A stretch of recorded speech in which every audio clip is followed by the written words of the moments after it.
Okay, welcome to Into the Channel podcast, primarily about women's football. Before we hit the pitch, if you enjoy the show or love women's football as much as your boys do, what a day to come kick it with us. We do this every single week, sometimes twice a week. Subscribe, follow YouTube, Spotify, Apple Podcasts, wherever you like to watch or listen. Links to Twitter, X, Instagram, TikTok, Threads, all of our socials, all available in the show notes of this episode. I am your host, Dino DeCespedes, and as always, I am joined by my co-host, Mr. Grant Engel. What is up, man? I'm feeling fantastic, buddy. It's a big day in the news. I'm ready to get into it. Big day, as you alluded to. Very, very excited to get into it. I think we're going to try to cover this pretty much from as many angles as we can. Some ITC oldies but goodies. We'll dust some of those off. We've got some new stuff. We're going to just new ways to kind of parse the 18 that we got and do a little bit of a look ahead to next month's big tournament in Paris. If only we had some sort of tasty beverage that could just kind of grease the wheels a little bit to kind of scoot us into the next part of the show. Wow, what an interesting thought that is, my good man. I think it is time to get to the football. Glad you're prepared as well. That's a good sound. Nicely done. To you as well. Cheers. Cheers to you, sir. Let's talk some football. All right, where do you want to start? Let's talk about the snubs. So I think there's a couple names, maybe some surprise about not being included on the roster. There was a big one for your boys at the ITC. One Supernova, one Lily Yohannes, not included in the final 18, not included in the set of alternates. How'd you feel about that? Not great, buddy. I think she played her way from her club form to even the limited time that we saw with her on the roster. I think a player who's capable of being like a number 6 or a number 8, or even maybe moving up and playing kind of like a number 10 or, on the wing in the midfield, just a multi-talented midfielder like that who you can trust to oftentimes make good decisions, especially when passing the ball, and who has the physicality to play some defense as she's shown in the Champions League. I think that is a versatile midfielder that you would want on your roster. I understand that she is a young player and that she hasn't had a ton of run with this squad. I think she's a worthy addition. I mean, seeing what she did in that second Korea match after, you were pining for, can we get 15? Can we get 20 minutes for Lily? And then she just detonates on that whole game. It's not the most common occurrence, 20 minutes and you're the player of the match. And then also the story the next day. And not because you're a teenager, you're the story because you were the best player on the field, the most impactful player on the field. Definitely hurt.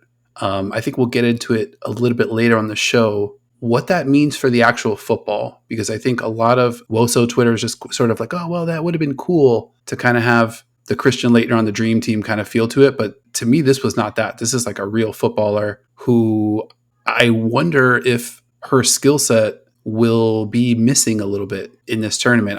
I hope not, but I kind of feel like there is a world where we're sort of looking around, maybe in the semifinals or in the final, where we're like, I wonder if Yohannes would have made a difference here in this one. But again, we're going to have to see what it looks like when we get there. Totally agree. So let's think about this because, I think I've shared on this podcast. I met Dino. We worked at a startup together, a little more than 10 years ago now. I know Dino personally as a talented marketing executive and a business person. So let's think about this from like an organizational decision here. So what's our range of things that could have taken place inside of U.S. soccer when they're making this call? So I think on the one extreme, it is possible that Yohannes was outright not selected, that Emma Hayes and her decision makers either decided it's not quite her time yet.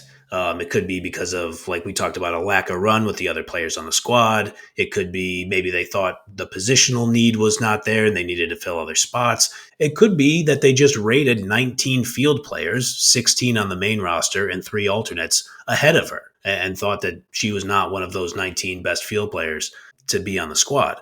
Or you have the opposite end of the spectrum there, that maybe Yohannes had reasons to turn down an opportunity. Perhaps Lily was not yet ready to commit to possibly cap tying herself to the United States. So maybe she turned down an invitation to be a part of that 18-player roster. Or maybe she was offered the opportunity to be an alternate and she didn't think that would be the best fit for her development. Mm-hmm. There are a range of things that could have happened when this decision was made. I'm glad you brought that up specifically. So I did a little bit of reporting, reached out to somebody in Lily's camp, and got a little bit of intel for you. So I was able to confirm that Lily was selected as one of the alternates, but not picked for the 18-player roster.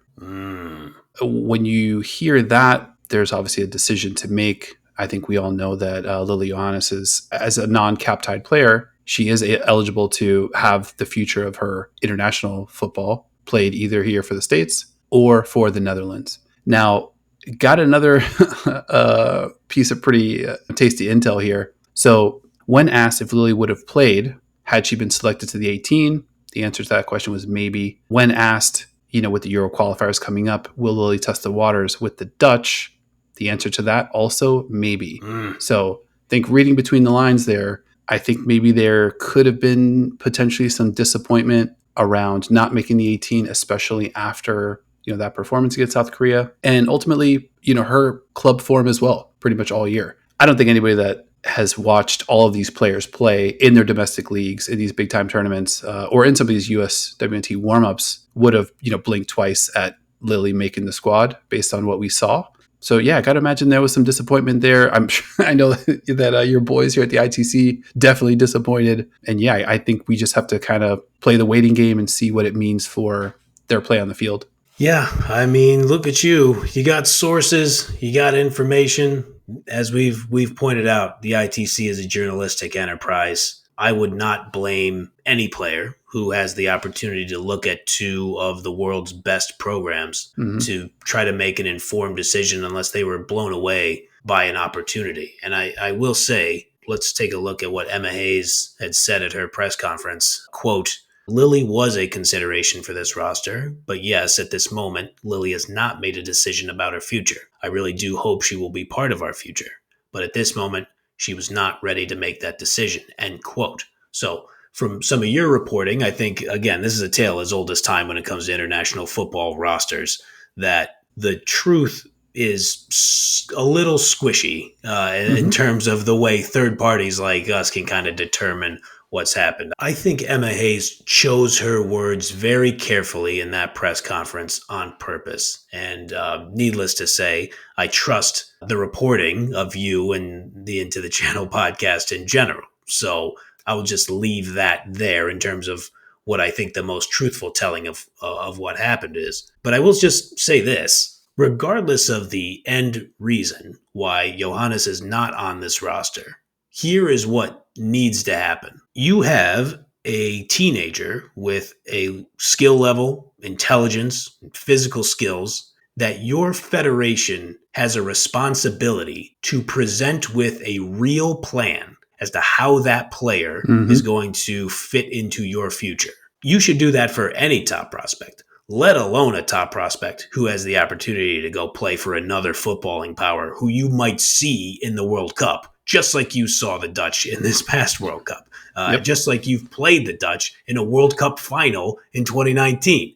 So this is a decision that could reverberate in World Cups for the foreseeable future. You can see how tournaments or just matches especially can turn on one play, one stroke of brilliance. And Yohannes is the type of player who is capable of providing that moment of brilliance. She's already doing it in big matches at 16. So I don't want to go too high on the soapbox here, but if I was a member of U.S. Soccer, I would do what I had to do to say, here is a vision for how we see a great young talent with you, not only just thriving in our system, but continuing to build on the skills that you already have. Here's the program. Here's the vision. Here's what we're going to do. And I don't think it's out of bounds for Emma Hayes to make some kind of assurances. And they're not even really difficult assurances to make. Lily, if you continue to play as well as you're playing in your club form, you have a spot on our roster. Would that be a crazy promise to make? I don't think so. I mean, if she was, selected as an alternate for this, this was a World Cup, then obviously she's in. If we understand that she's in that pool of 3 or 4 or 5 alternates. Right. The part that really bugs me, I mean, we as a duo, as a show, discovered Lily Yohannes at the front end of our Champions League coverage, and I think it was just sort of like a, hey, this is cool. Did you know that there was a player, like an American player on this Ajax team? Yeah. To go from that to watch her Champions League journey, watch what she's done in her domestic league, watch what she did I think she was on the She Believes roster, didn't see the field. Then you get the first South Korea match, no minutes there. Second South Korea match, absolute detonation. Mm. Emma Hayes in this federation couldn't have been in a better position. Like, things could not have gone better, right? Like, it's an explosion.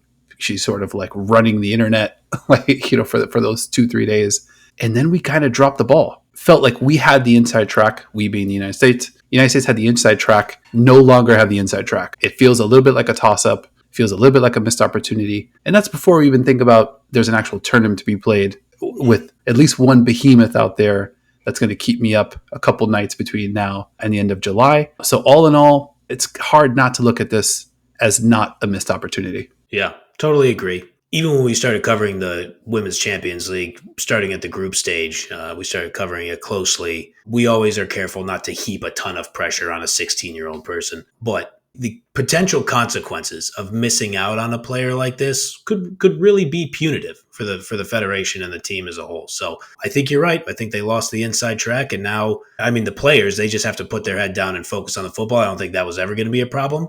But I think if you're walking around in the front offices of the federation, you better figure out a way to make this right. Yeah, I believe that. I want to scoot ahead to my second snub, probably our second snub. I feel comfortable saying that. Yeah. Arguably the best player in the WSL this season. A really strong case could be made. Corey Bethune doesn't make the final 18, makes it on as an alternate. What was your first thought when you saw that bit of news?